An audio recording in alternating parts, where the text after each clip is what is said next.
Hey everybody, welcome back to Mark Bell's Power Project Podcast. Today's episode of the podcast is brought to you by Piedmontese Beef. Nsima, how good is Piedmontese beef?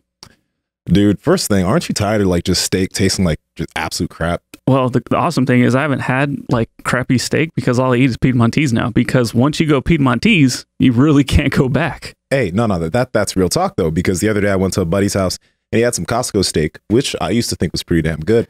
I'm going through it, cutting through this ribeye, and I'm like, ooh, okay, decent, not comparable. But then I get to like this chunk, and I'm like, oh, wait, what is this? Oh, this is what steak used to be like when I used to cook it when it wasn't from Piedmontese. Because you know when you'd get those nasty like steak chunks in there, it's not good. It gets stuck in your teeth. You usually have to spit it out or leave it on the side. And he's usually pretty good at cooking steaks. But with Piedmontese, first off, the steak is tender. It tastes amazing. You never really, you never get a bad steak from them, and it's great on the macros. Yeah, macros are insane. And the thing is, like, I would always get so frustrated. I would spend a lot of money on like a ribeye. Like I would go over to Costco too, and then I'd look down at my plate and be like, dude, I just threw away like, $10 on all the stuff that I couldn't eat. I never ever get that with Piedmontese. So, when it comes to like, the higher value or higher, just better quality, like it's second to none. And you guys seriously need to check this stuff out. You guys got to head over to Piedmontese.com. That's Piedmontese.com. Make sure you pick up one of the Power Project bundles. There's the deluxe bundle, and then there's the Jacked in 10 pack.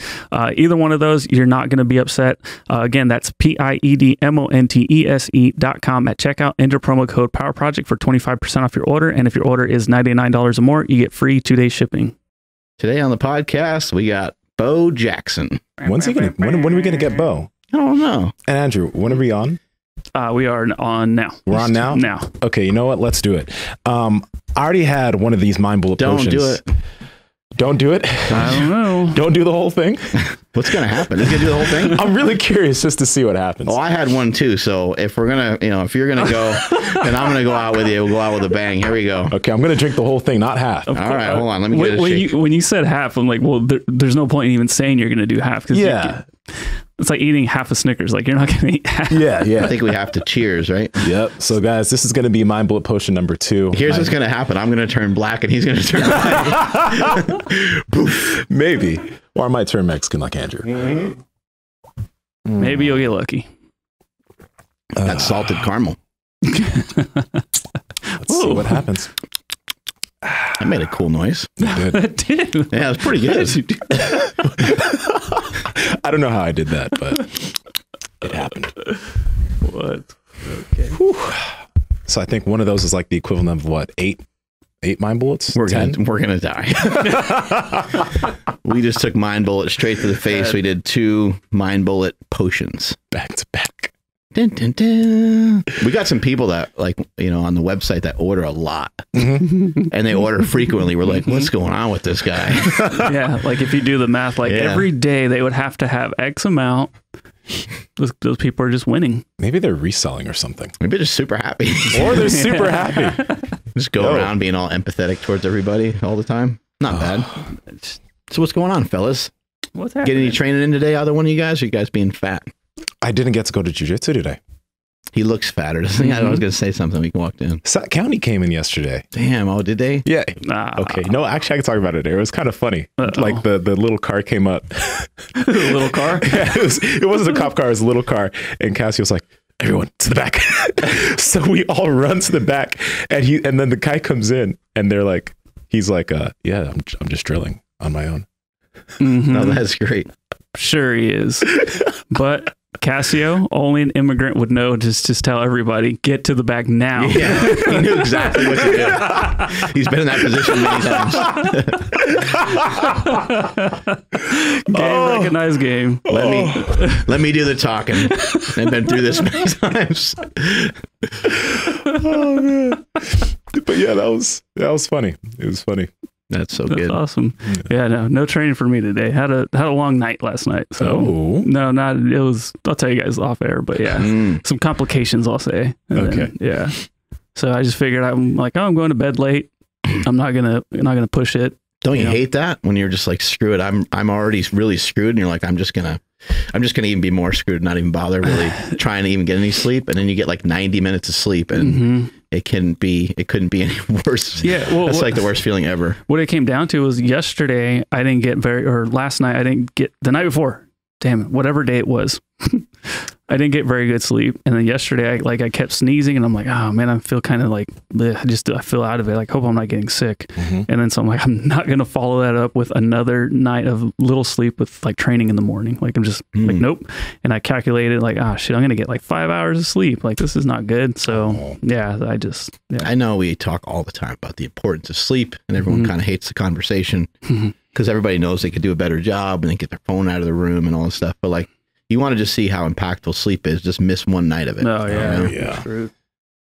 You could go in one day without some food's not too bad. Going 24 hours or so without some food's not too bad. But or even just I've done a dry fast before where you don't eat or drink, and it really wasn't that bad or hard. But man, no sleep, and then you got to pretend all day like you're not tired. Try to open your eyes up real wide, act all crazy, and take a bunch of pre-workout, and it just doesn't work. It doesn't work well. Yeah. And I think you mentioned on the podcast about like just being like super amped up on caffeine, but still tired. Oh, that just feels gross. Worst. No me gusta. Yeah, that feels terrible. Today I wanted to talk about, and Nsima was bringing it up, and I think this is a great topic, but about, being too busy, and then what are some things you can do if you do feel like your life's getting busy? Because as much as we like to say, oh, people just make excuses for not training, there are times in your life where you're changing career, or you're shifting gears and doing something else. And that something else that you're doing takes the requirement, costs you a lot of energy. And even sometimes stress, and sometimes you're in the car for a long period of time, commuting to a job. Thinking of some of my relatives and some of the friends I've had who are like, man, I really just don't have the time. In every single circumstance, though, they always did have the time. It was about trying to manage that time, and it was also about getting used to the new schedule of whatever it was they were doing. An example of this is like some people might work 5 or 6 days a week, and they work, 10 or 12-hour shifts, which is just crazy, and good for you that you're able to even do that, because like I would die trying to do that. So that's amazing that there's people out there that are capable of doing that. Yeah. But a lot of times you can find like, oh, okay, you get every other Saturday off. Okay, well, I didn't realize that. Okay, cool. On your day off, on your Sunday, you can probably get in some training, or you could probably sneak something in. Let's just say, though, hypothetically, that you don't even have energy for any of that. You don't want to train every other Saturday. You don't want to mess with Sunday. Sunday's a family day, and you spend time with your children and your wife and stuff like that, significant other, whatever it might be. Well, then we have to go to, how can you incorporate some stuff, some rules for yourself in your day-to-day? And that's where the 10-minute walks come in. And then you could treat everything like a 10-minute walk. Andrew said something great on the podcast a couple days ago when he said, I went out for a 10-minute walk and I ended up walking for 2 miles.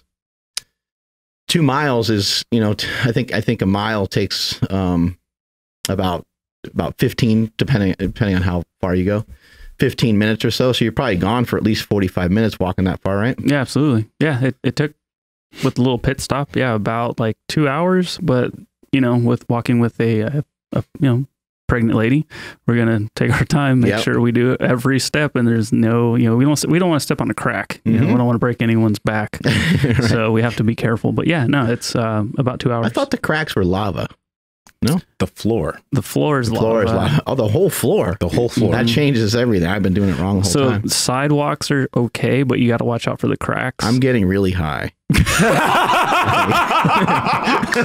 Yes. Sinking in. So please forgive everything I say from here on out. So 2 mindful potions will do it to you. I'm so excited. Oh, this is great.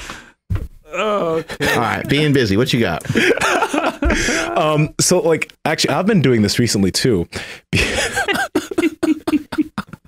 I've been doing this recently too because I've been wanting to like really improve at the ab roller, and it's one of those pieces of equipment that obviously you can just have on hand. So by my computer at home, every hour, I make sure to do like maybe a minimum of 20 ab rolls.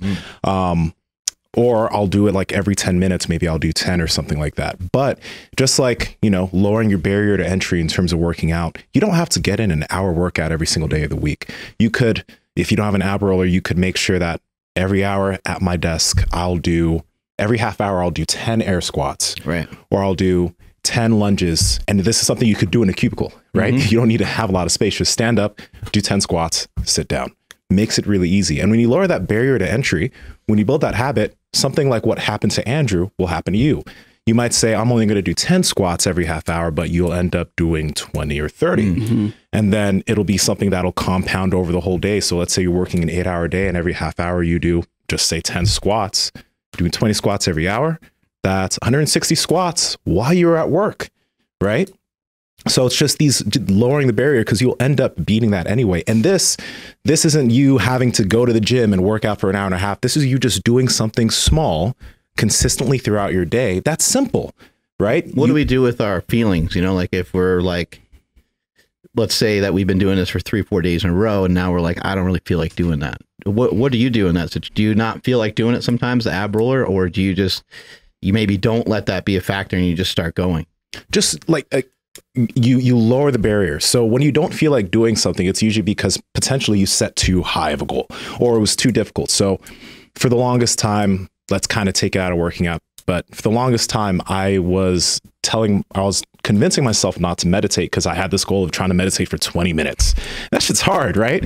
But after I was like, okay, let me just try and meditate for 2 minutes, right? I lowered that barrier on those days that it was hard. And then after those 2 minutes, maybe I didn't go 20 minutes, but maybe I did 10 minutes. Right. So on those days that you don't feel like doing it, make the barrier super easy. Instead of doing 10 squats every half hour, just say, okay, every half hour, I'm going to get up and I'm going to just do 2 squats. Or every hour, I'll get up and do a squat. Yeah. What's brilliant about that is we sometimes think that like 30 seconds isn't very long, you know, or sometimes think that, you know, a couple of reps here or there just is useless. Listening to a podcast for, 8 minutes at a time, every time you go to the bathroom or something like that. Someone might view that as being worthless, but it's probably better than the opposite of saying, oh yeah, I don't have time to listen to all those podcasts. I don't have time to like educate myself. Or we can get into another topic in a little bit about like kind of doing 2 things at once and how we can juggle some of that. Cause I do think there's room for that sometimes, but I agree with you 100% that lowering your standard is critical. And if you think 30 seconds is a really short period of time, just jump in the shower with freezing cold water with no heat on.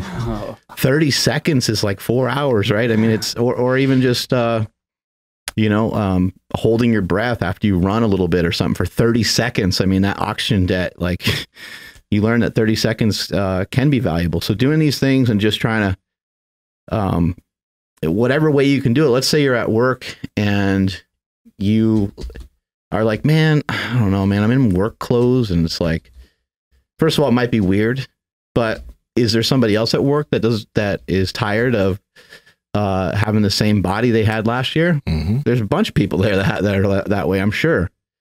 And you said, hey, I'm going to start going on a couple 10-minute walks a day.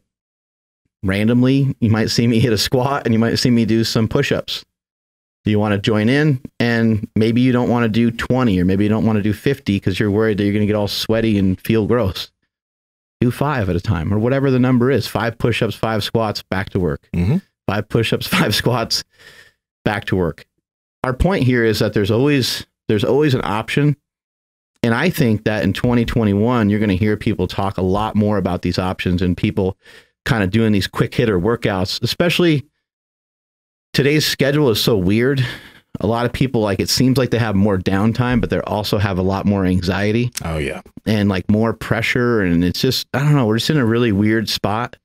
But I think people will take kind of the 10-minute walk principle and implement it into all other aspects of their life. And it just, to me, a 10-minute walk feels like a cup of coffee.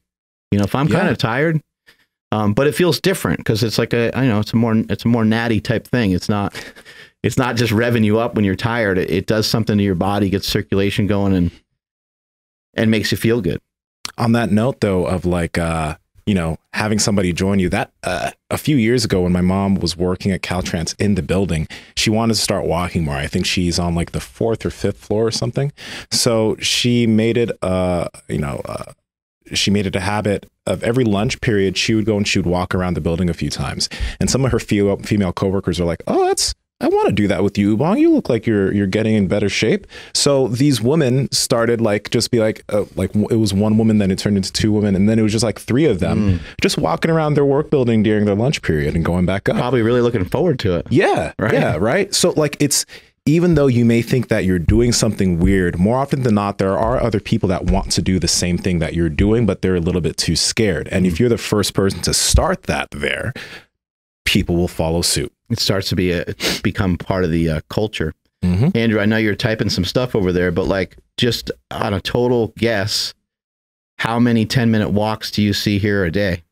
Here in the office? Yeah, if you add up what everyone does every single day. To at least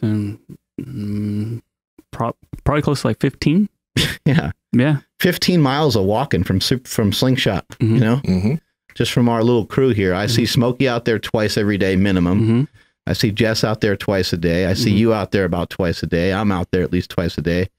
We got Tom and Tom does a lot of he's walking. Yeah, and he's out there marching pretty good now because he's getting ready for that bodybuilding show. Yeah. Which we should have him on the show. Okay. Talking about his debut, popping that cherry. Tom looks amazing. Doesn't he look great? He looks great. He needs to give himself more credit because he's always like, I'm not gonna, but he's looking good. He's only prepped for 8 weeks. Yeah.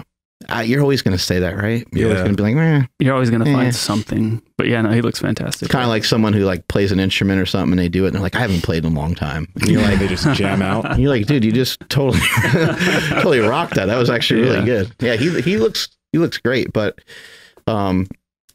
it can become part of the culture when you start to implement some of these things, and maybe you can get other people involved. And I think also too, there's something about like, if Andrew and I talked about this on a previous Saturday school, but like in Nsima, if I gave you something like too easy to do, it's like not that stimulating, right? You know, like if I gave you something too simple. So I understand sometimes why people, they don't ever get it started because they're like, And Nsima told me to do a couple 5-minute walks a day, but I'm really big and I'm really heavy, and I don't think 5 minutes is going to cut it. It's not going to make a dent. Yeah. You know, I'm 300 pounds. I probably need to, you know, do what David Goggins did and really, you know, force myself into becoming this new person. And the things that David Goggins did they're amazing. It's unbelievable what he's done. But how many, just try to think in your brain, how many other people are like David Goggins? You know, I mean, there's a few, you know, there's some people out there a little similar to him, but you know, if you were to say like, is he unique? I think most people would say, yeah. And then you'd say, hey, is anybody else like him? I think a lot of people would be like, I don't think so. Yeah. You know, he's kind of on that HNL, you know, he's on a whole nother level over there. He's kind of ridiculous. And so I think sometimes when we have these things that are so simple or sound so easy to do, the only way to get them going is there's not going to be like a thing that makes you take the first step all the time. You just have to take it. You just have to do that step. And it's a tough thing because, you know, how do you go from not doing much to all of a sudden, but my dad's a good example. And you can also, I guess my other point there too is when life becomes more challenging, when life becomes more difficult, it actually sometimes seems to be easier to take on more. Because you overcorrect and you're like, I got this, fuck that. I'm going to do it this way. Yeah. I'm going to make those changes. Like I'm tired of this, you know, because something happened, maybe something traumatic with my mom's death. My dad and I, we walk every morning, and we haven't walked every single morning together, but he's, since my mom passed, he has been walking every single day. I'm always into walking. I enjoy it a lot, but like he's been kicking ass on it. And he could have took that time to be like, you know, give me a couple weeks, but he knew this is going to be some great medicine for me. And the first day was really hard for him. We walked probably about a mile. He had to stop a couple times. since that time, each day I'm seeing a little bit of improvement. I was able to walk a little bit faster, and that could be you. You know, you could be working towards that. Whatever's going on in your life right now, you could simultaneously be working on something else. Mm-hmm. And you hear a lot of times people talk about like multitasking. I'm not a fan of multitasking. However, you got to learn how to multitask, kind of, you know. If you're reading text messages and emails and trying to really absorb a podcast, it won't work very well. But if you want the podcast on for background noise and just for pure entertainment, so you can periodically rewind a little bit and go back and listen to some more of it, then that's fine. Like I do that a lot with Rogan, because I don't listen to every show. A huge fan, but a lot of them are like 3 hours, like our show ends up being, right? And so, but I try to treat it like a 10-minute walk. I'm like, well, I can listen to it for a couple minutes, and if something catches me, if I really enjoy it, I'll be like, hey, I'm gonna listen to that more. But learning to do two things at once. What are two things that you can do at one time? Could you listen to music while you're doing cardio? Everyone, like I think almost everybody does that. Or they watch a movie. So you can watch a movie and exercise at the same time. So now maybe this starts to give you ideas, because you're like, I watch a movie I watch about 2 hours of TV every night. I know it sucks. I know it sucks to not like feel like you ever get a chance to relax. But I think we all need to stop patting ourselves on the back for a job that's done every week, that you think it's a job well done. All you did is you did your job. You're like, man, I had a rough week. Yeah, that was tough, man. I had so many clients this week. I had to do so much programming for everybody. It's like, that's your fucking job, man. Like if you did a bunch of extra stuff, I'll give it to you. You know, if you went to extra jiu-jitsu classes, you took on extra clients, dieting for a bodybuilding show. Like if you started to stack things up, I'd be like, cool. I get it. Yeah, that must have been a more challenging week. But most of the time we're doing kind of similar shit, and there's life's pressures kind of come and go. Mm-hmm.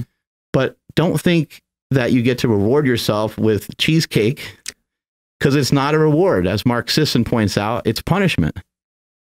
You're smacking yourself on the wrist. You may have done a good job, but your reward should be to get better, to continue getting better. So let me ask you this. In your opinion, because we're going to get back to that other stuff we were talking about in terms of habits, but where does how should someone look at the reward for themselves? Let's say that it's Sunday and you had a really good week. You stuck on your habits. You did all the things that you told yourself you were going to do. You did it all well. Is it not a reward for them to like have a cheat meal or to go off a little bit? How should someone reframe that in their mind? Because it's literally all how you look at it. Some people will look at that as, okay, this is my reward. Some people will look at that as, like you mentioned, going backwards, because it kind of is. So how should we reframe that? I think you want to do like The Rock. You know, The Rock is a champion at this thing, man.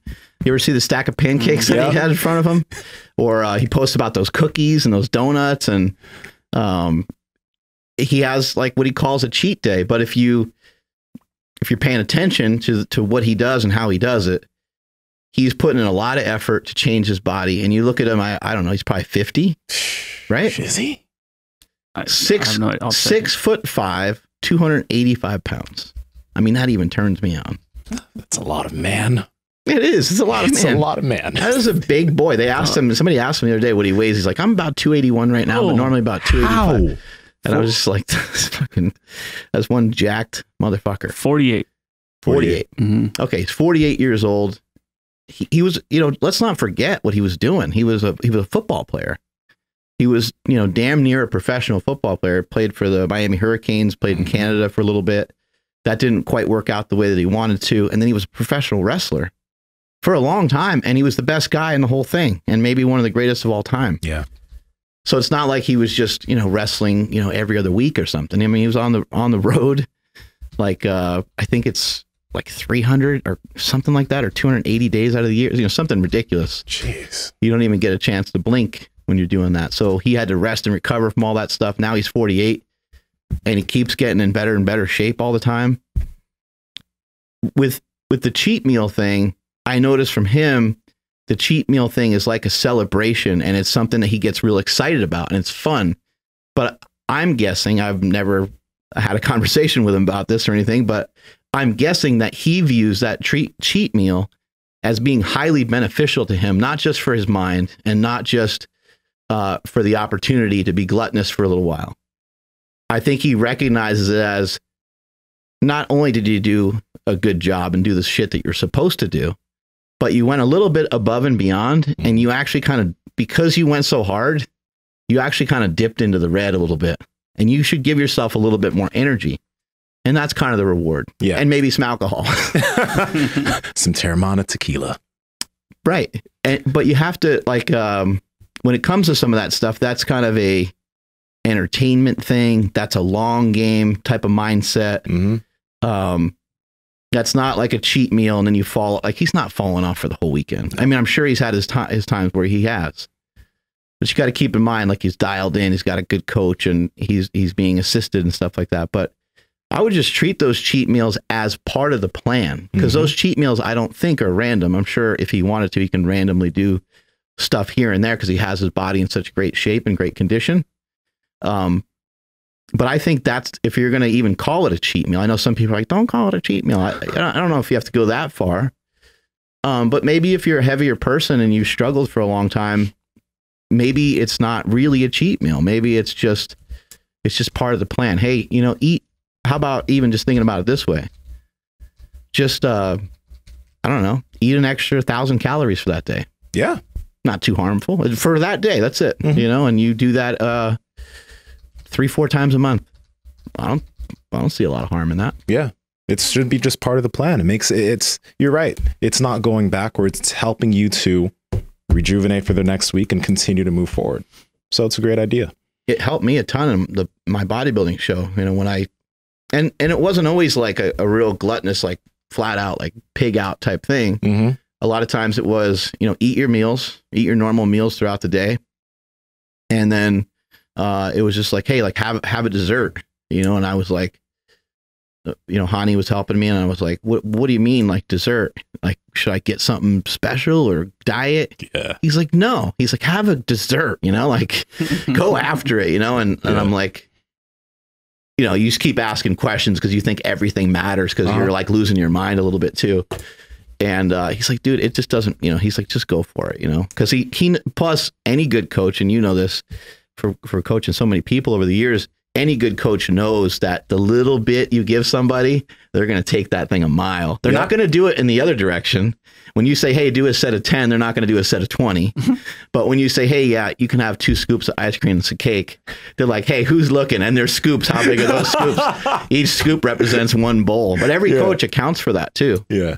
So just take those cheat meals and just view them as being part of the plan, and they could be part of a progression. If you have trouble with food and you've always been overweight, you might have to get rid of them for a while just so that those demons don't get woken up and those fuckers keep coming back. Like, they come back more powerful. Mm-hmm. But if you stay on the savory side, if you stay with the foods that are more savory, that craving is sitting there, but it's not really like woken up. It's not gonna do anything until it's provoked. Yeah. You provoke that thing and it's downhill. It'll spank you. But on that note of what you just said there, another great habit for busy people, at least as far as nutrition's concerned, and we've talked about this so much on the podcast before, but get the stuff that you'll typically binge on or the stuff that you crave, just get it all out of the house. Just get it all out of the house, because you will run into those points during your week when you're trying to stay on plan, you're trying to do what you got to do, but you're just feeling really stressed one day and it's in the cabinet. And now you have to fight that, walking just right there to that cabinet to get it and then overeating it. But if it's not in the house, it's much harder for you to make that decision to mess up. And you'll probably just end up eating something that's there, eating some of the good foods that you have at your disposal, or overeating on protein like we talk about. Yeah. It gets rid of that decision to make. And then also, like we were just talking about right now, at the end of the week or at the end of the second week, when you're like, okay, you know what? I do want to let myself have something. then you can go out of the house and go to a restaurant or go somewhere else that's not in your home, and you can have that, and it can all be part of the plan. But if it's all out of the house already, it makes it so much easier from a nutritional aspect to stick to that part of the plan that you've set for yourself. Yeah, something simple like if you are going to have that treat or whatever, you know, don't go get the bucket of ice cream. Like, go to Baskin Robbins, not Cold Stone, and then get one thing of ice cream. Yeah, and then have that. But don't go get the bucket, because what happens? You're gonna just keep picking at it till the bucket's gone. Yeah, and another thing on the note of food, since we're on food for this, have things that are already pre-prepped.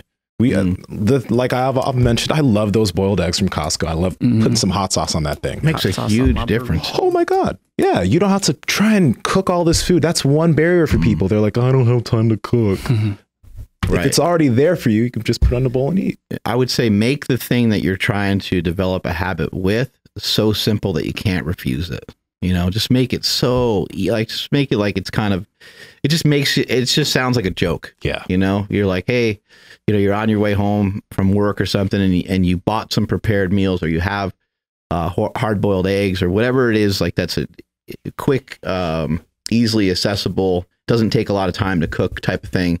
You got it sitting there waiting for you in your fridge, and you're like, should I stop at Subway or should I just wait till I get home? When you have that conversation with yourself, we all have those conversations. Should I roll through Taco Bell? Yes. You know, whatever the place is that you like. It's pretty easy to say, nah, man, you just there. I understand you want to, but you'll go back and forth, and you just say, I already got food at home. It's more economical. You have the food already. You don't have to buy anything extra. It goes towards all your goals. I think there's a couple things you can do too when you're really considering, you know, having this cheat meal type of thing, but you want to try to still keep it clean. And I got this from John Heck, and John Heck basically says, he says to only have 10 grams of fat in the meal. So that really stifles your cheat. You know what I mean? So you can have some sugar, but it kind of really just, it's like, man, you just took out all my fucking fun. But you could have Rice Krispie treats. I mean, say, yeah, lots of cereal. You could probably have a chicken teriyaki bowl. Like there's options. You can have Skittles. You could, you know what I mean? You could have hard candy. Yogurt. Yeah. Yogurt with sugar in it. Right. I mean, there's a bunch of things that if you're crafty, maybe some froyo, you can figure some of it out. So I would say like, there's a couple things you can do. Try the 10 grams of fat rule is one of them. That's a good one. Smash a lot of protein. That'll help just throughout the day. Smash a lot of protein on that day. And that should assist you to eat less, but not totally guaranteed when you're eating food that's super palatable like that. And we talk a lot about fasting. You know, maybe you want to consider some fasting. And then when you go to eat your carb meal, have a nice big surplus of protein. Smash a bunch of protein and then save whatever that thing is for the end. I guess that's it. Yeah. The 10 grams of fat rule, though, I think, is a really good one and something kind of easy to follow. And yes, if you're at like 12 grams of fat, who cares? You know, it's just a little bit of a guideline there. And we already know that you're going to snap and probably go over extra. But if you just look at that, it's like, that's a great rule because it's just going to keep those calories down a little bit, you know? Yeah. Let me just reiterate the fact that I'm very high right now. But one thing I've been really liking. Why are we so high? Because we had fucking 2 of these. Damn. There should be a warning on that shit. This is a lot of kratom. Who sells that? But one thing I've really been liking doing on the days that I don't feel like really fasting, like I feel like having something in the morning. I think I know this is super simple, but I've been having about a scoop and a half or 2 scoops of the Keto Pro, but then I add like, I think 3 scoops of Greek yogurt. 3 big whopping scoops of Greek yogurt with that. And I don't know why I didn't think about doing this. Recently, my girl just had her teeth pulled. So she's been having to drink a lot of protein. And the best way for me to actually make her like it was putting some Greek yogurt in it and some cinnamon. Nice. But then I was like, God dang, why haven't I done this for myself? It tastes amazing. Is it like vanilla or something? Yeah. It's honey, it's Greek yogurt, It's honey flavored Greek yogurt, but it's full fat. So it's like I put a lot of scoops of that in there, some cinnamon. This is starting to sound really good. Yeah, and it tastes amazing, right? It tastes great, and it's as if you sound like me. Like my protein shakes have so much protein in them. Yeah, probably has like 80 grams of protein in it. So. It does, and she, by the way, like she's not one that eats a lot of protein generally. Like I try to get her to eat more, and she's doing a better job. But it's a good way to sneak it in there. She had like a shake that had 90 grams of protein, and she's this is great. I'm like, do you know how much protein you just had? You're thinking you're going to be so jacked. It's going to be awesome. But that's another thing. Again, but it doesn't take much time, and you really don't have an excuse not to do it. It's going to take you 4 minutes, right? So, yeah, I've been doing the same thing, but I'll throw like PB Fit in there. Yeah, so good. And what's that flavor? What's that thing you use to volumize it? That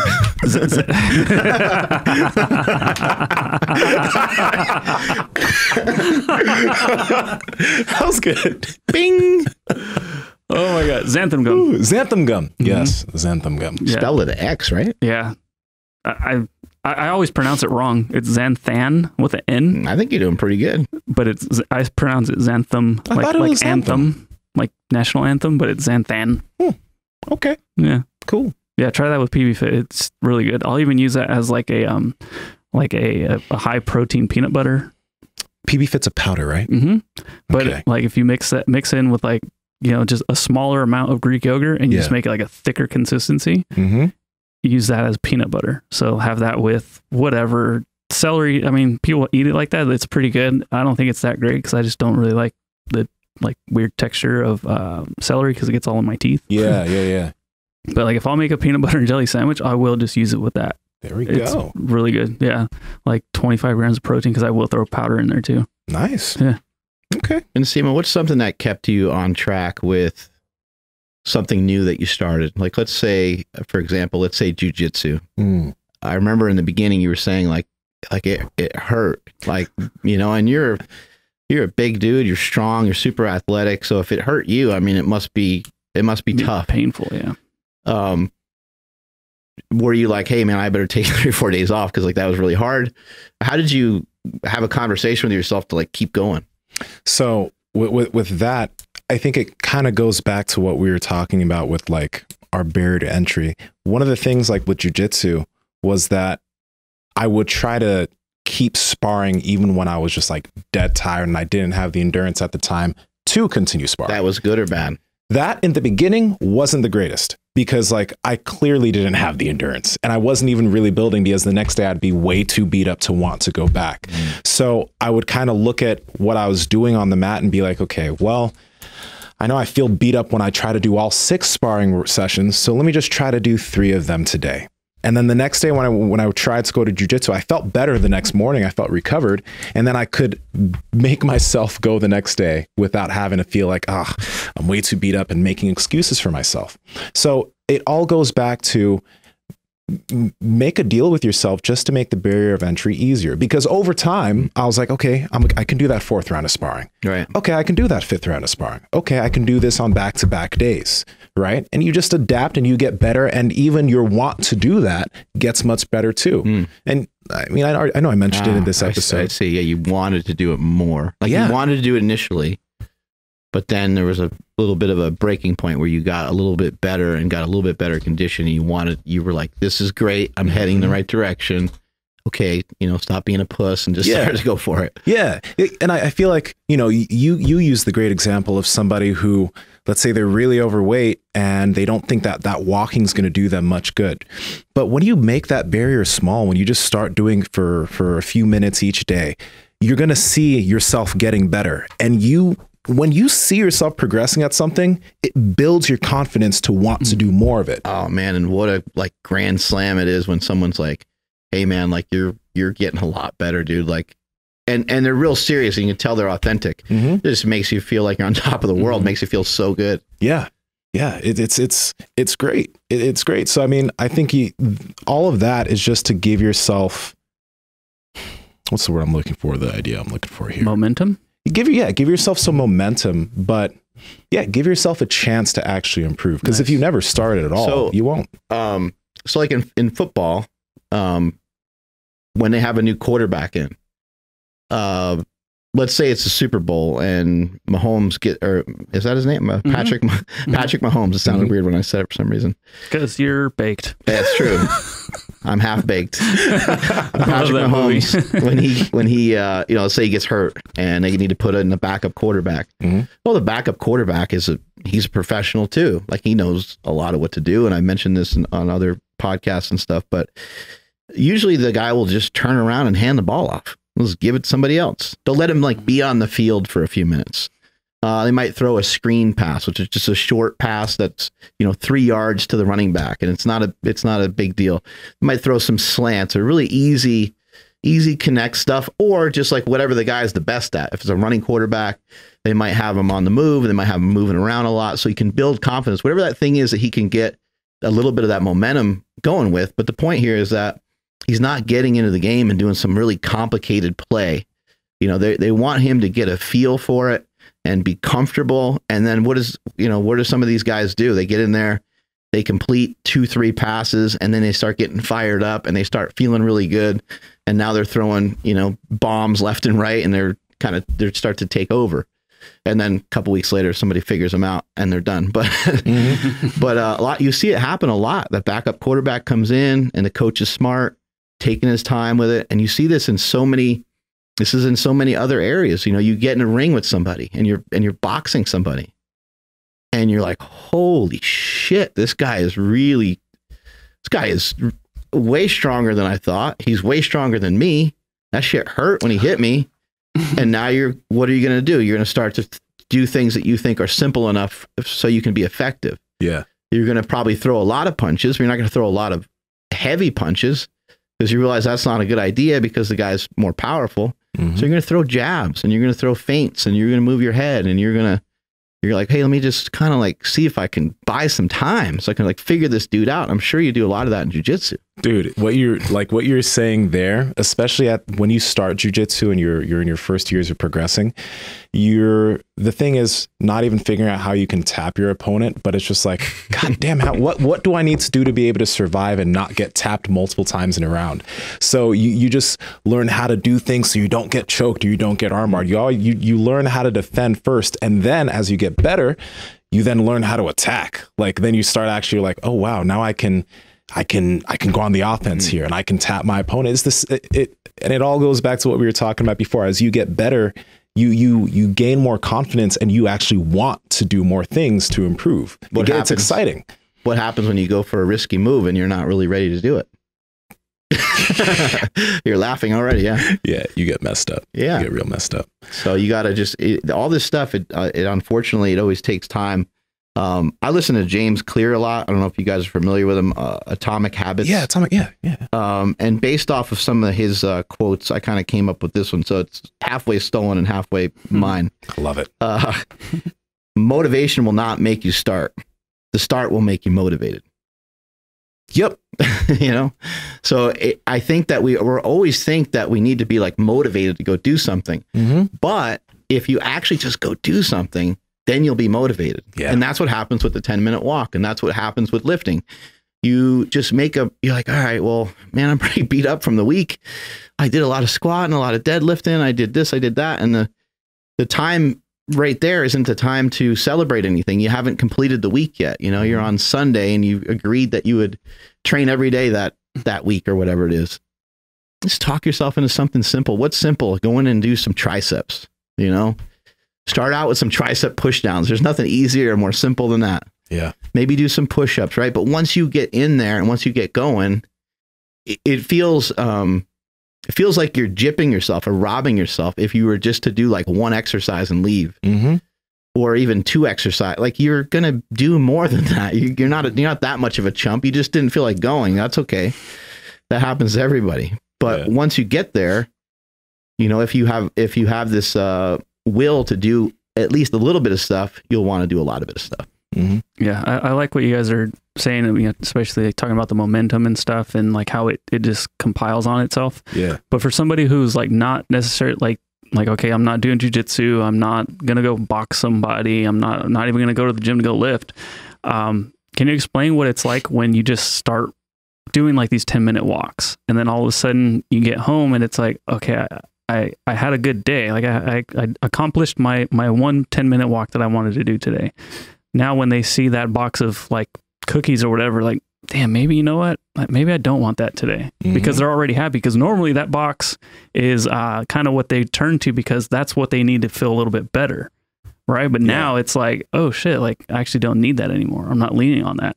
So it's like some of the more practical, you know, applications for like, just like your average person, you know, I think if we can touch more on that, like that's something that I still had a hard time understanding, even though I was training on a regular basis. It was when I went a couple days without, and I was like, man, why am I like agitated? Why? Like, I remember one time Stephanie was like, this was after I hadn't trained for a couple days.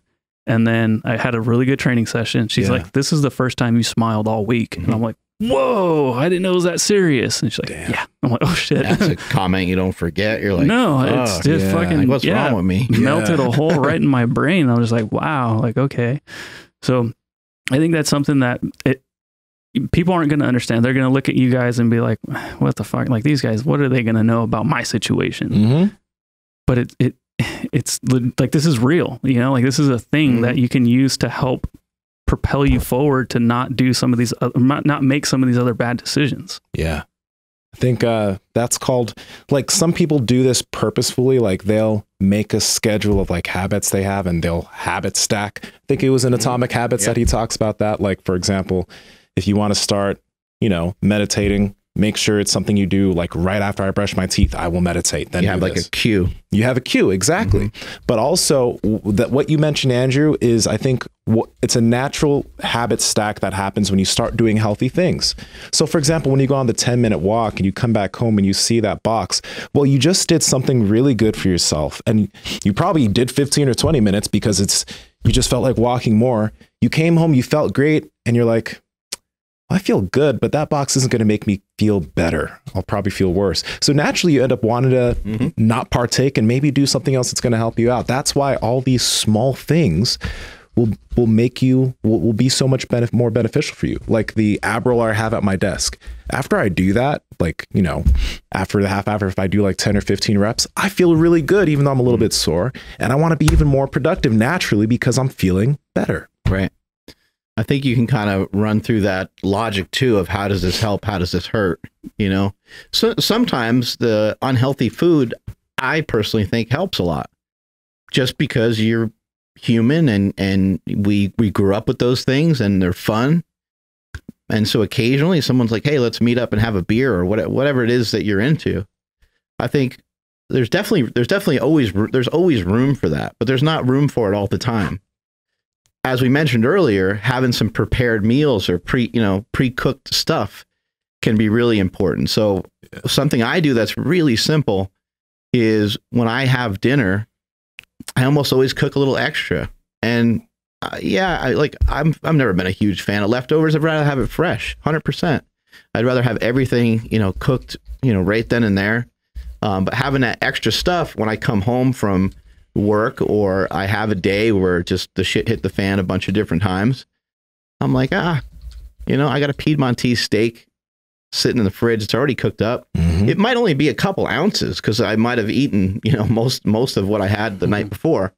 But even just 4 ounces or 6 ounces is good enough for me to make a better decision with what I'm about to cook. Yeah. So I'll kind of eat before I eat. And have fun with your food too. We talked before about all this stuff is going to turn you into like a chef at some point. You're going to learn how to cook. And you might not like do anything fancy, but you're going to learn how to cook appropriately for your taste buds. And you're not like a little kid anymore. You don't have to worry about mom and dad telling you how much to eat and stuff. You can, if you like salmon and you like steak, you can cook both for dinner. You can eat, like you guys see me post all the time, the double dinner. Have fun with it. And if you really feel stressed, like just try to give yourself a better option.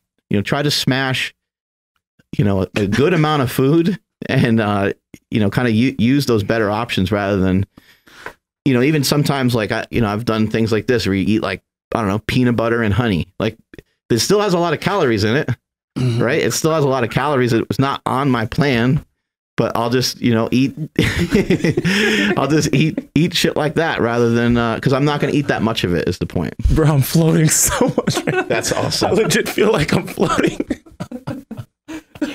Oh, hold on a second. We're not floating. Yeah. It's like that second one just came and just like, oh my God, just fucking came on the first one. And wow. Hey, Andrew, can you hit the button to make the room stop moving? We're currently in outer space, so I have no control over gravitational pulls and stuff. We are moving at like what, 1,000 miles an hour or something? Yeah. But how are you doing? Actually? Giant convertible. I'm high. Yeah. I just totally want to make out with you right now. That's my subconscious. Hey, high five. Bam. Oh God. You're like, Yeah. Didn't know how to execute that without hurting Mike. We might have to revisit pre-podcast protocols after this. Oh, this is great. But the information we're putting forward is totally valid still. Yeah. But we should also say, maybe don't do 2 of these at once. We're 240-pound men, and we're struggling right now.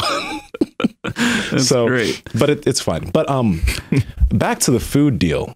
Yeah, man. Yesterday, I am very happy with how my chef skills have progressed over time. But I had 3 Piedmontese patties, and they were amazing. And That's a low amount of food for you. Yeah. It is. You're a big boy. It is. Did I only have 3? 3 packs? No, patties. 3 of the patties. Nsima's so funny sometimes when he's like, so I ate some hard boiled eggs. He's like, I don't know, I ate like 8 or 10 of them, and while I was cooking, it's like, it's like, holy shit, man, that's getting after it pretty good. But yeah, man, like I after like eating that stuff, I don't feel the need or the want to like go to Five Guys or something else, because it really was really, really good. Like you'll get surprised with how good you can make food. And again, going back to the habits for busy people that we were on here, do it in an air fryer. It takes no time at all. Literally, it took 15 minutes for that whole thing to be prepared. And you don't have to babysit it. You don't need to babysit it. I just put it in, out. So again, get an air fryer for home, makes cooking super easy. We also had somebody say, or maybe I heard it on another podcast, about like putting cookies like in their like basement on a top shelf, and you had to like get the difficult. Get the cookies down with like a ladder or something, like a step ladder. It's like, they're there. It's gonna take you 2 minutes, 3 minutes to go down, in the whatever you got to do to kind of safeguard yourself. We preach here on the podcast a lot to just try not to have that stuff in the house, but it's kind of great to have it all sitting there too, and to just not care about it, because you're on a mission. You have a different plan. Making other people aware can help. Making your significant other aware of the goal that you have. I think a lot of times it's easy as a couple, especially when you're first like dating and stuff. You keep enjoying each other's company, and you're enjoying like a lot of food, and you're just going out and you're just pounding food and getting drunk all the time, and pounding on each other. And next thing you know, you gain 15 pounds or whatever. But yeah, try to make yourself accountable by communicating with other people around you. Yeah. And then like to take it another step forward about like lowering the barrier of entry. Like when you do make the steaks, or if you make the chicken, like also like cut it up beforehand, because that'll make things a lot easier later. Because I know I've cooked up breast, and I'm just like, meh, like I don't want to have to deal with it. And then so I'll just avoid it. But even like vegetables too. Like I like putting bell peppers in like some, like with Monster Mash or something. Yeah. But if they're not cut up, like I just like, maybe next time. You bring something up that's great, is there's a lot more to meal prep than just preparing the meal, even because you're going to talk yourself out of everything. I don't feel like cleaning the pan. Oh, the dishes are dirty, and then you're like, I'm just going to go to Jack in the Box and get tacos. Hey, it was the only thing that was open on Thanksgiving. That's great. I got that one a little late. Makes sense. You're all right. One thing I was actually going to say that I thought about that I think is really, really awesome is, how we're here talking about 10-minute walks, and also like, standing at your desk. But one reason that people, especially like if they work in an office, one reason why they get off of work and they feel that they don't have the energy to do things, or the energy to do a workout, or to do anything, is because when you're sitting for 7 hours or 7.5 hours, and actually when most people have lunch, they go and they sit down too. When you get out of that seat, your hips feel like just tight and tired. Your butt is kind of probably fell asleep a few times. Your knees hurt. You don't feel good, right? Because you were inactive for that whole time. So obviously you're not going to want to go do anything active because you don't feel good. But these 10-minute walks that we're talking about taking every hour potentially, or every few hours, well, you won't feel as tight in the hips. You're gonna feel better. Like we mentioned, to getting a standing desk and maybe working standing for 10 minutes after every hour, your hips aren't going to be as tight. So over time, you're just going to feel better when you get off work, which will give you the boost to actually go do something that's going to be beneficial for you. So again, these small, easy habits are things that are going to make you do even more. They're going to make you want to do harder things. And you really won't feel busy if you can figure out a way to kind of always be ahead. You know, you won't always be ahead, but figure out ways of being ahead rather than ways of being behind. I think, you know, we have a tendency to be on our phones too much, watch too much TV, and procrastinate and put things off. And every time you push something off, I mean, there's a lot of stress involved with that. Every time you're like, yeah, I'll do that later. And then it's Friday and you're like, I'll do that next week. I'll make that call to that person next week. Yeah. And it just keeps getting pushed and pushed and pushed. And you have anxiety over it that you probably don't even know. Like you have, it's not like you're crazy about it, but you know, those kinds of things, they build up over time. You know, we're also talking about, you know, being busy, and we mentioned a little bit about kind of this multitasking type of thing. There are so many things you can do simultaneously. I have learned so much. I mean, yes, I learn better when I listen to information rather than read it. I'm not a great reader. And I sit down and I have a pen and paper and I write stuff down. And then even on top of that, if I go back and read what I wrote, that's massive. Like that's probably the number one way for me to learn something, short of maybe going to like a seminar or a clinic of some sort. But you need to figure out what are ways that you can multitask? What are ways that you can learn stuff? You know, we've talked before about turning your car into a school. You know, turn your car into like an education center. And I heard someone the other day, they're like, oh, on my way to work, I listen to music, and on the way home, I listen to informational stuff. I was like, that's great. Yeah. And they said in the morning, they're too tired. They don't want to hear a bunch of information about learning about whatever it is they're trying to learn about. And so they do it on the way home. That's great. That's a good compromise. You shouldn't have to feel like you need to do it all the time, but you know, what are things that you can do together? The other day when I was at a gym, I was on like a step mill, and I recorded an audio file of a Saturday school, you know, while I'm working out. Nice. Getting shit done, you know, while you're doing something. Can you go on the treadmill and walk and email at the same time? It's not the most preferred thing. It's not the best thing, but shit, man, that's great. You're moving, you're burning calories, you're doing some stuff towards your goals, and you're getting your emails done, or whatever it is that you need to work on. So I really think that that's a crucial thing. And then, you know, another easy thing to do is go buy a Tesla, so that way, when you're going to pick up your son from school, you can eat your icon meals very easily because the car is driving for you. Exactly. And Teslas aren't really that expensive. You know, they're one of the more affordable electric cars. That's true. So grab that. It'll make life so much easier. Grab one for you and your family, you know? Yeah. Get one for the wife, maybe one for the kid. Yeah. Yeah. But that episode that you were just referring to of Saturday school, I like what you said. You said, I never do one thing at once. I'm like, where is he going with this? But then you explain, because you're always doing something and something else. Yeah. Right. So like another practical, easy thing is, like you said, like if you're commuting, then throw on a podcast. If you find on the way to work, it doesn't work out for you, do it on the way home then. Because like I'm the opposite.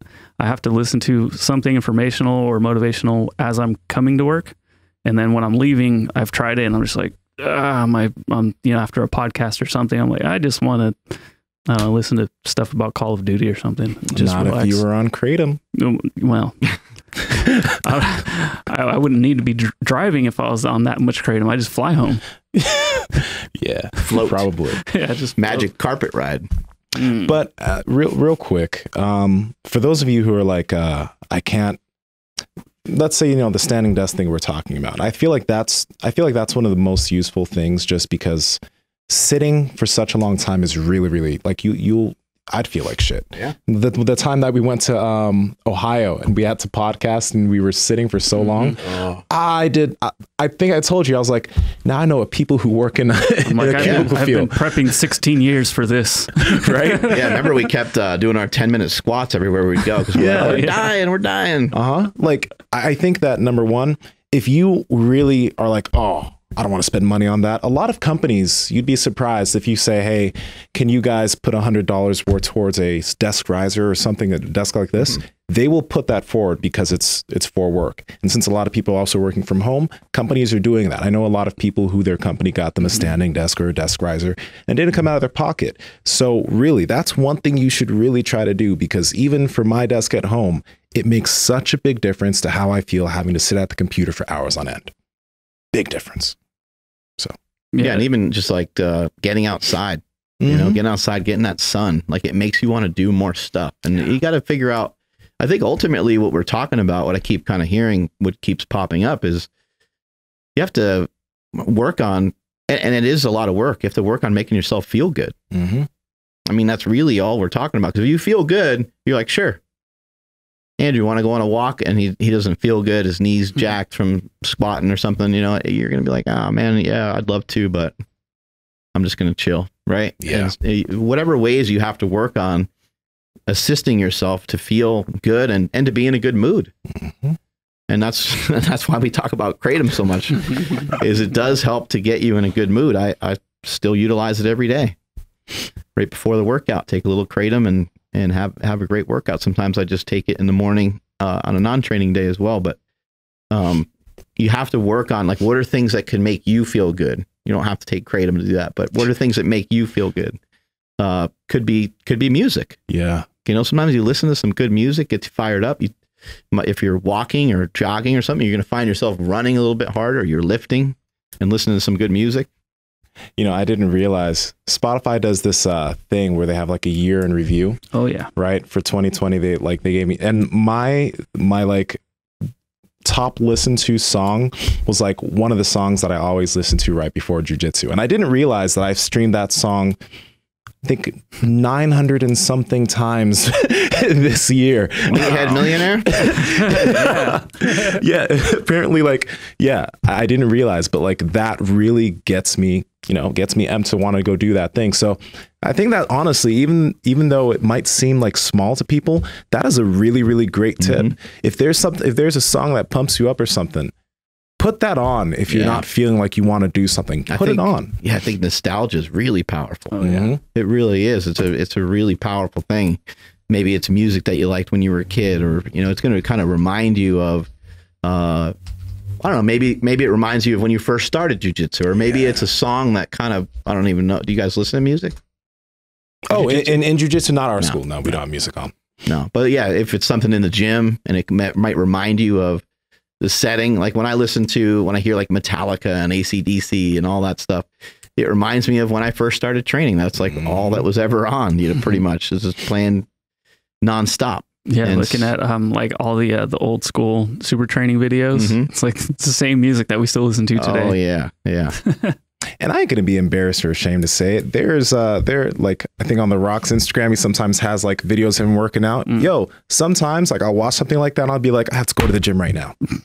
Really? It's surprising sometimes that when I think about that, I'm like, really? That actually gets me amped up? But yeah, it does. That's what gets me going. You're like, wow, I'm a little stimulated more than I thought. Maybe I shouldn't go to the gym like this. I gotta work off this aggression. Seeing people work out is great. Like, kind of maybe not along the same lines as The Rock, but similar. What about seeing someone who's 75 years old do a deadlift? Yeah, you're like, fuck, man. Or seeing somebody that someone like the One-Legged Monster or someone like that. You're like, yeah, man. That's right. That's what this shit's all about. It's about working your hardest and trying to get better each and every day, and it gets you amped up. Or you you see David Goggins, he's yelling at you. Sometimes you're not in the mood for it, so you got to shut him down right away. But sometimes you're like, I do need to be yelled at a little bit today. I'm going to go for it. David Goggins, man, he's like Jordan. You know how like in The Last Dance you saw that Jordan like creates. Oh yeah. Like he's like, yeah. And that offended me. So he always makes something up. Goggins, like I think there was something I saw where he literally always has somebody else that's doing more than he is in his mind. They're not real, but they're doing more. Like he's chasing a rabbit. It's like he's chasing a rabbit. Yeah. And then also like, or like, if there is this imaginary person that's better than you, like, are you guys competing? Like, is there like, you're going to win a belt? Like what's going on here? And it's like, well, there's, no competition, but other than himself. But like, that's just funny to me. You know what? I know this might not be a habit for busy people, but I think something that would actually be really good to see if somehow maybe, I don't know, develop or have is somebody else that is almost like a rival, right? Because like at my jujitsu school, there's this guy, like I love the dude. He's awesome, Julian. But Julian, he trains so much. He's so technical. He's so good. And John also, if you guys listen, Julian and John Owning, they're so good. But I know that they're always watching jujitsu and they're always thinking about jujitsu. Always consuming. They're always consuming. And I know that like Julian tapped me the other day, right? And it's rare that we tap each other because we're always like, our game is fast now. But he tapped me doing something that I've seen him drill literally for the past 3 weeks. It was a super technical back take, but I've been watching him drill it. I'm like, well, that looks cool. And then he did it to me the other day. I was like, motherfucker. He actually pulled it off. And that's been on my mind for the past few days. And it has me watching videos and thinking and going even harder at training because I have this person that they're moving forward and I don't want to be left behind too. It's motivating. So I like what you're saying there about, being a student, and even on this topic of being busy, could you use YouTube as a search to find information about what you can do about being busy? I'm sure there's been a lot of people that executed, really awesome YouTube videos that talk about, making a schedule, and maybe you don't feel like you're that person, but I kind of am of the belief is that you can learn just about anything. Yeah. You can really learn just about anything. Tim Ferriss, 4-hour work week. You want to try to figure out a way to optimize. How can I be more optimal? There's certain things you don't have control over. Like if you have to drive like 2 or 3 hours to work, I mean, that's a lot of time in the car. But like we said, you could listen to podcasts. There's things that you could do. You can listen to books, whatever you need to do to, get you to where you're trying to go. But I think you should also view being too busy as temporary. So let's say that you really are, let's say you really are working really hard and you're a truck driver or something. And it just seems like it's too much, it's too much for you to figure out how to exercise. Well, how long do you want to live that same life like that? How long? Because I think people are always thinking about the paycheck. They're always thinking about the next paycheck. And I was always taught from the time I was a kid to refuse money as much as you possibly can. Even when you need it, even when you may have deserved it, and even when you may have earned it. And it's just a message to yourself that you're sustained and that you're going to figure it out. So someone's like, hey man, thanks for, raking leaves on my lawn. Like when I was a kid and did some things like that here and there. I would say, no, sir, I don't need any pay. And my dad was just like, yeah, you do it for the experience of it type thing. And yes, I would take the money sometimes too, because, they would say, no, I insist, and so once they do that, then you kind of like, yeah, okay, I really do need the money. So I'm gonna take it. But the whole point is that when you feel sustained like that, you don't feel like you have to take that $20. And I think people are always thinking about the next $20, the next $10, and your brain is wrapped around that. And so that makes you busier than you even want to be. And you might be able to think, there are other jobs that are similar to this job where I can make a similar amount of money and not have to be there as much. Or it might be in my best interest to take a little bit of a pay cut, or even kind of a lot of it of a pay cut, to go and try to move on to do something different. So if you are really busy, you just became a doctor, or you just whatever it is. I mean, there's people that are like on call 24/7. There's crazy jobs out there that people do.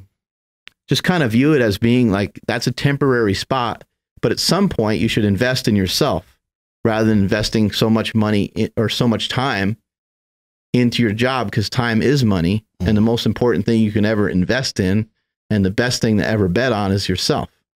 And it's hard. It's none of it's easy. You know, you go from making, $50K a year and you're feeling pretty good. You got benefits. It looks like you're heading in the right direction, but you're working. And you need like a third of the day to yourself.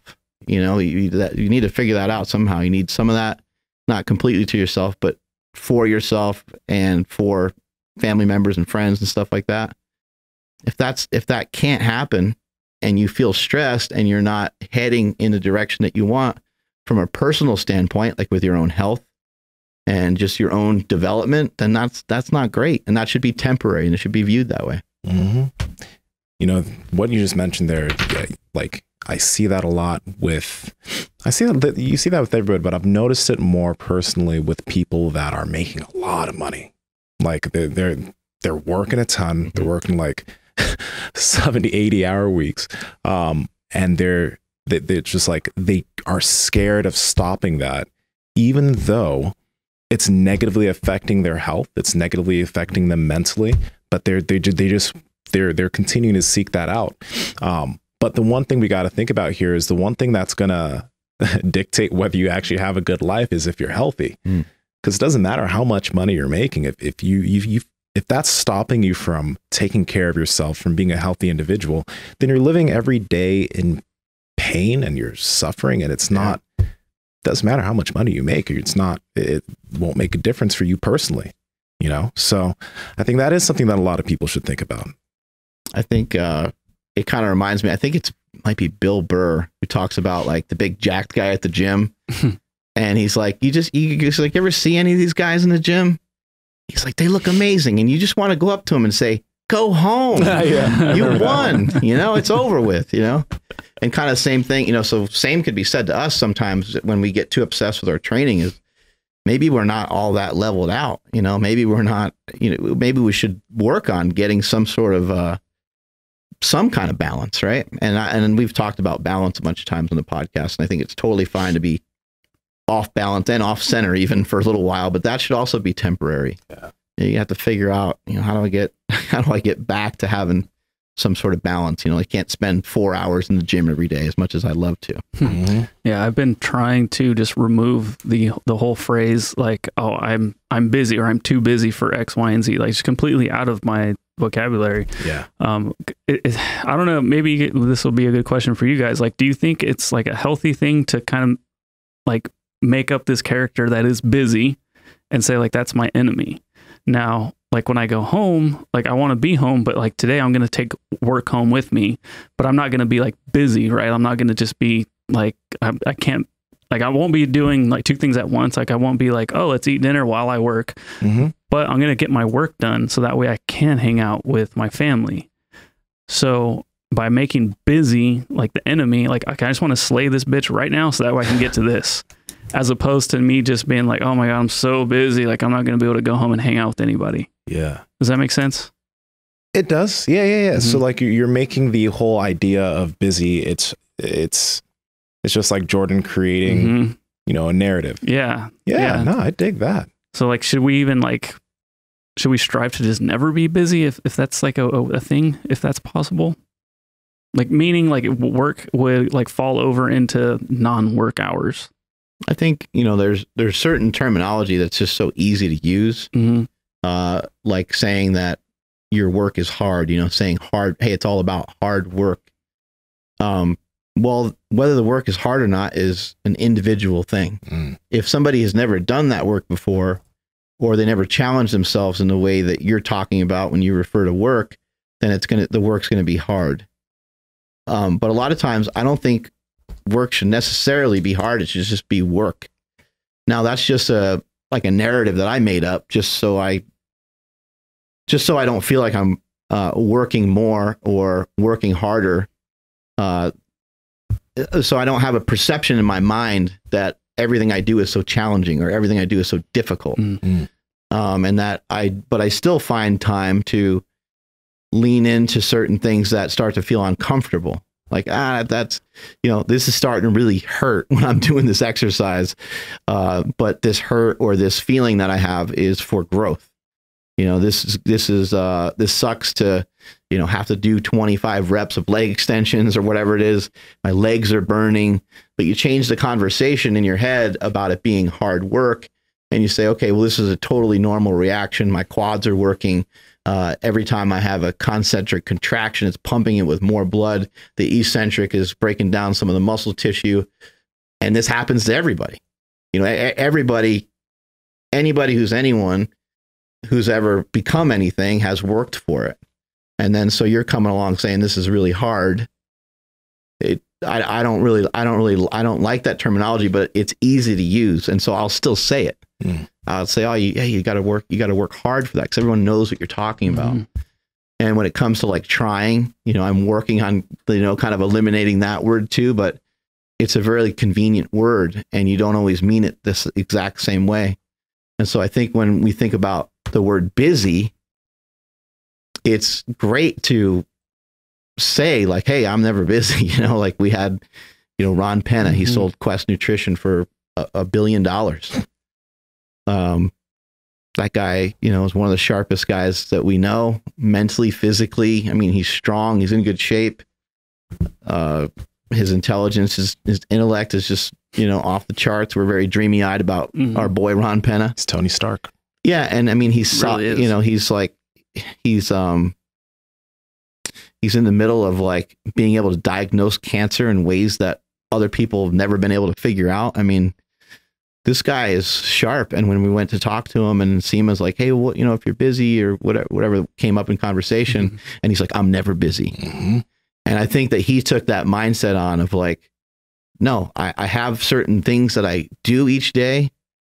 And I make a list of like the priorities and I knock them out each day. And that's that. I'm not actually really busy. He works on one thing, he gets that done, boom, he moves to the next, and so forth. And so I think from a mindset standpoint, I get the idea of like, hey, let's just get rid of that terminology. But every time someone says busy, or every time someone says hard, if you're there correcting them, you're not going to have a lot of friends, And they're going to be like, dude, you know what the fuck I'm talking about, And so it's just easy language to utilize. But I don't think that you should feel like you're super busy. Maybe on occasion things happen where you have a day that's loaded up more than others. I mean, I think it's like my third time in here today. I think we did a bunch of different stuff, and today was a busy day. Yeah. But we always point to The Rock because his life just seems so different than what most people can relate to, or like an Elon Musk. And if you asked The Rock, could he do more stuff? He would say yes. His agent would say no, but he would say, hell yeah, I could do more stuff. Hey, could you add in a half an hour of cardio each day? He'd probably look at you kind of weird and think about it, but he probably could figure it out, a way to prioritize it to sneak it in there. So most people can handle doing more. Therefore, they're probably not as busy as they think. I think we should definitely do an episode on just, I guess, building a type of mindset, because, we're talking about all of these actions and all of these habits, but shifting your mindset from one way to a more positive way can make all the difference in terms of how you look at all different types of situations. An example is recently my right knee that I had surgery on, the meniscus removal. It was 2 weeks ago. It was feeling real wonky. Like, I don't know what I did, but I woke up the next morning and it felt like pre-surgery knee. And I was like, oh, shoot.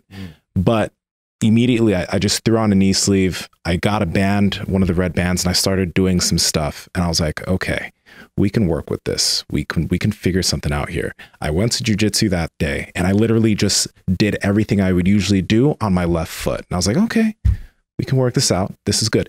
But I know, like, if that happened to me years ago, oh, bro, I would have been hardcore depressed, because when it comes to me and my physicality, I put a lot of weight into that. And the next few days, it was still feeling bad, but I was like, huh, we can still do something here. Like we're figuring it out.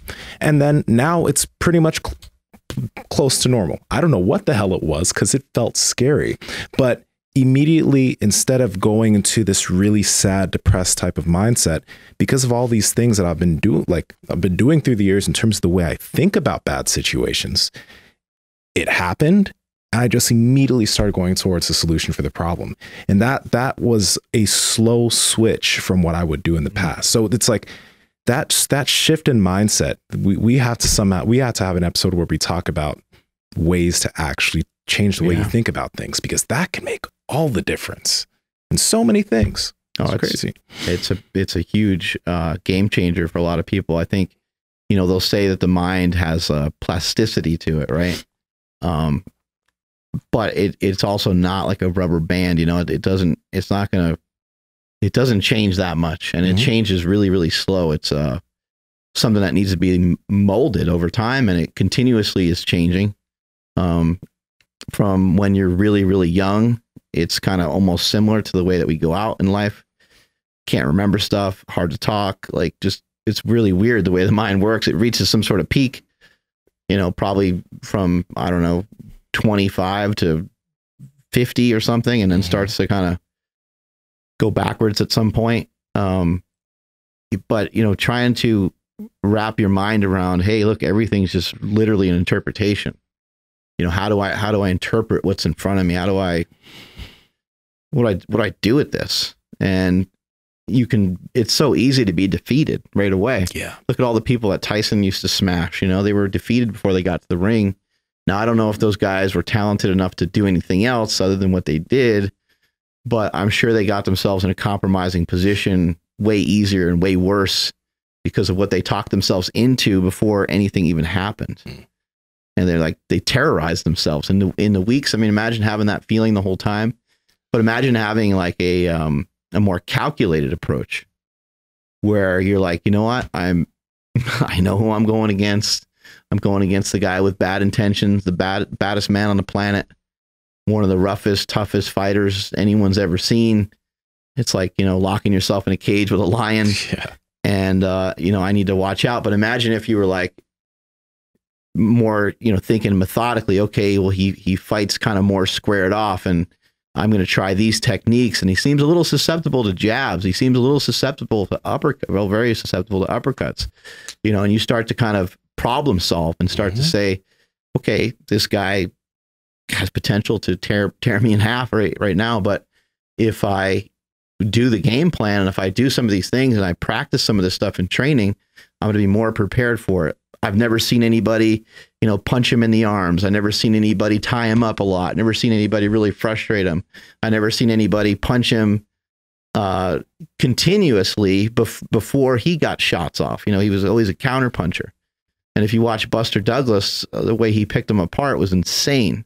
Like that fight doesn't make any sense. Like the fight still doesn't make any sense. With Rocky, in a movie, in a scripted movie, he gives Apollo Creed like a run for his money, and they go the distance, and that's Rocky's whole thing. I just wanted to prove I'm not another bum from the neighborhood type thing. And I know that Tyson got fat and he did all his stuff and he'd get out of shape and he'd party and stuff like that. But this is the most ferocious boxer anyone's ever seen. Well beyond anything Rocky Marciano ever did, well beyond anything Muhammad Ali ever did. I mean, no one's ever seen anything like that up until that point. And then he finally, lost, and he lost a couple other fights. And, Ali is probably still considered the greatest, kind of over Tyson and so on. But Buster Douglas destroyed him. Like it wasn't even a close fight. I know that Tyson knocked him down once and stuff like that. But Buster Douglas fucking kicked his ass. He totally kicked his ass. Really, really bad. He jabbed the shit out of him. Tyson's eyeball was swollen up. Wait, is this the fight? This is the fight. Yeah. Tyson looks in shape here. Ooh. Yeah, no, he was in shape, but they tried to make excuses. They were in Tokyo, and I don't know. He was just, they talk about how him and his coaches would walk around with like $100K in their pocket and just go buy a bunch of shit. And but look at that jab, how hard he's throwing that jab out there every single time. This is about being prepared. Like this is what you can do. You know, you can beat the best guy ever. You know, it's crazy what the mind, we hear it all the time. The mind doesn't have limitations, right? It's hard to hear stuff like that because it just doesn't really make any sense. Cause you're like, well, what does that mean? Does that mean I can bench press 1,000 pounds? Well, I don't know. Like, we don't really know where we're limited. Man, he was just fucking killed him in that fight. Mm-hmm. That was such a good fight. But anyway, the whole point here is that if you are a problem solver, your mindset will change a lot because you are continually proving to yourself that you know he knocked him out with that, knocked him down with that. You will continually prove to yourself that you know how to get yourself out of bad situations. Yeah. When you're able just to simply problem solve. And then it's really not about being like tough necessarily, but it is about changing your interpretation and changing your mindset to just that, problem solving. Get into a fight with your spouse, you know, you argue, and it's like, okay, well, we can get mad and we can hurt each other's feelings. Mm-hmm. Someone can cry. We could both cry. We could both get mad. I could throw a chair across the room and act like a fucking lunatic. Mm-hmm. Right. And you can do all these things, but none of them, they don't do anything. They don't really solve a problem. And maybe you do need to get emotional occasionally. I can agree with that. Maybe you do need to get a little, fired up and vocal just to get stuff out. We are human and you got to get some of that off your chest. But yeah. Dude, it's all about solving problems. I've never seen this fight. So I remember, so this was like right after he broke up with, I forgot her name. Yeah. Robin Givens. Right? Yeah. But I'd never. Damn. Wow. 3-piece to the face. Man, those were some shots. If you guys are listening, we're watching some of the Buster Douglas Tyson fight right now. So, and Tyson, like, getting up from this is unbelievable too. But wow. You know, he's really. Oh my gosh. Okay, I'm gonna take this down. You know, I think it's really funny how we're talking about, or we came upon this subject because legit, I have a video that is going to be up on YouTube, kind of about emotions. Cool. Or like how I've seen you talk about it before. Yeah, and a long time ago, I remember seeing one of your videos where you talked about being nervous versus being excited. That's great. That's great dialogue for your head. Like, well, I'm not really, like, I'm not necessarily scared, right, to go into this jiu-jitsu tournament, but I've never done it before. I am really anxious, but I'm also really excited. I want to see what my training looked like. Yeah. No, that's again, that's that shift. But I think I'm going to title the video something like "Emotions Are Useless" or whatever, something to trigger people a little bit. Right. Mm-hmm. But I use that specific situation you were talking about, like having a fight with the spouse. But you know, like, yeah, you feel that you're getting angry, but the difference is the individual that acts upon the anger and the frustration and the annoyance they feel, and the individual that feels it and it wells up, but they don't take their action and they don't use the words based off of the feeling. They instead shift themselves. And it's not like you're going to be perfect at this, but if you're thinking about that in the moment, you can shift your actions to be a little bit more calm and logical. Sometimes maybe you can instead take yourself kind of out of the situation. Just be like, hey, I'm gonna say some things I'm gonna regret, so I'm gonna walk away. Like, sometimes time can help a lot, which is not always something to, like, you don't always have time. Sometimes you got to kind of feel like you got to react right away, right? Yeah. Yeah. But like, there are probably some situations where acting upon emotion is good, but more often than not, it's usually not the best idea. Especially like in jiu-jitsu was a prime example. I think jiu-jitsu is a sport or martial art where you really learn how to, or at least for me personally, on a day-to-day basis, you battle with your emotions, because especially in the beginning when you're getting beat up so much, it makes you mad and it makes you kind of annoyed and makes you really sad. And when you roll angry and annoyed and frustrated, you get tapped more, you get beat up easier, you know, because you're not as calculated. But when you're able to calm down and, like you mentioned, think of solutions.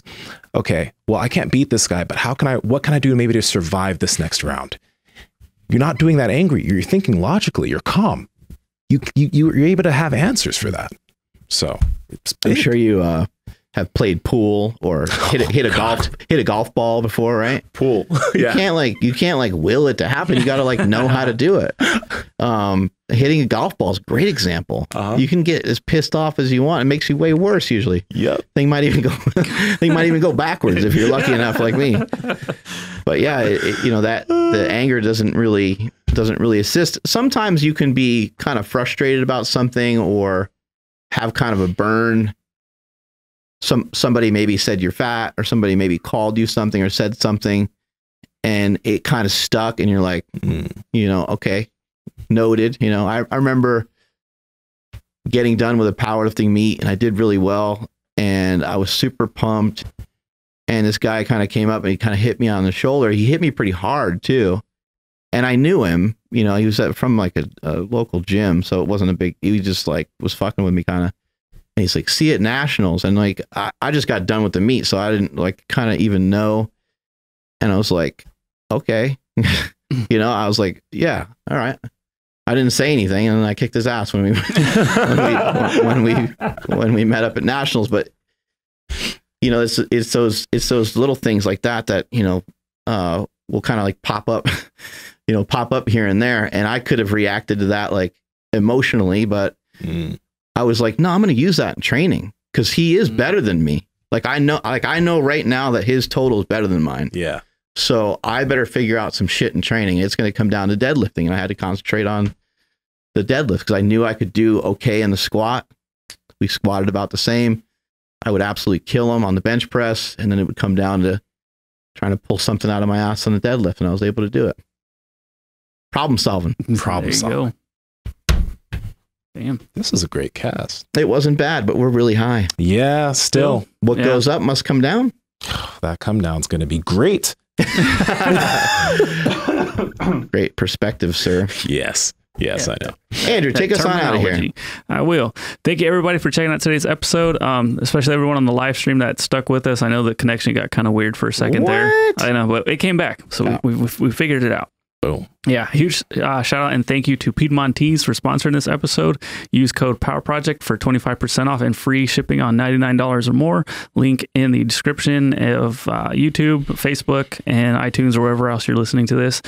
Please make sure you're following the podcast at Mark Bell's Power Project on Instagram, at MB Power Project on Twitter, LinkedIn, Facebook, YouTube, all over the place. And then something very cool coming out very soon that we'll let you guys know very soon. It's going to be dope. Hope you guys enjoy it. Yeah. Anyway, so when that comes up, just be ready. And then you can follow me at I am Andrew Z on Instagram and Twitter. And Nsima, where are you at? Also, huge thanks to Mind Bullet for mindbullet.com. There we go. It's good stuff. At Nsima Inyang on Instagram and YouTube, at Nsima Inyang on Twitter, and Nsima Inyang on Clubhouse. And also new video coming out tomorrow, kind of about some of the stuff we were talking about in this episode on my YouTube channel at Nsima Inyang. So yeah, sick. I'm going to check it out. Yeah, I think you'll like it. Big thanks to everyone here at Slingshot and Super Training for putting in an amazing effort. It's been the best Black Friday, Cyber Monday, week-long sale thingy. Thank to you and Nsima. Appreciate you modeling and assisting wherever you can. Andrew, appreciate it a ton. You guys, this is the whole staff. Like everybody everyone's on board. Everyone's in. Everyone's excited to do their stuff, and it helped and it showed, and everything went great. Thanks to all the fans. Appreciate it. You guys are the ones that made it the best. So I appreciate you guys purchasing all this stuff. And probably, I think maybe late January or maybe early February, we're going to be dropping that steak shake. I have not really talked about it. It's from a company called Within You, and it's my company.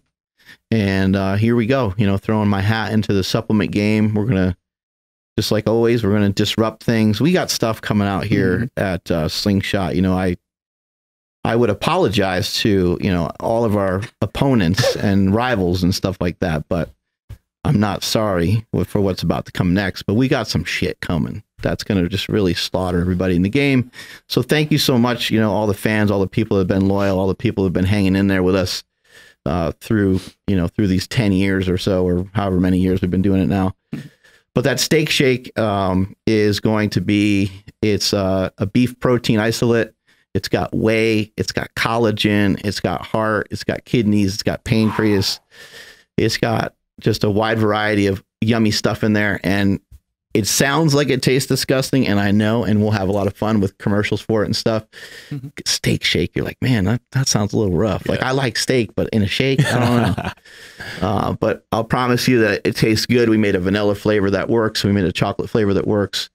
And then we also, down the road, even further from that, we're going to give the supplement industry a little bit of time to recover from us dropping that on everyone's head. And then we got a bunch of other things coming in, intra-workout, pre-workout, sleep formula, all kinds of stuff. It's going to be awesome.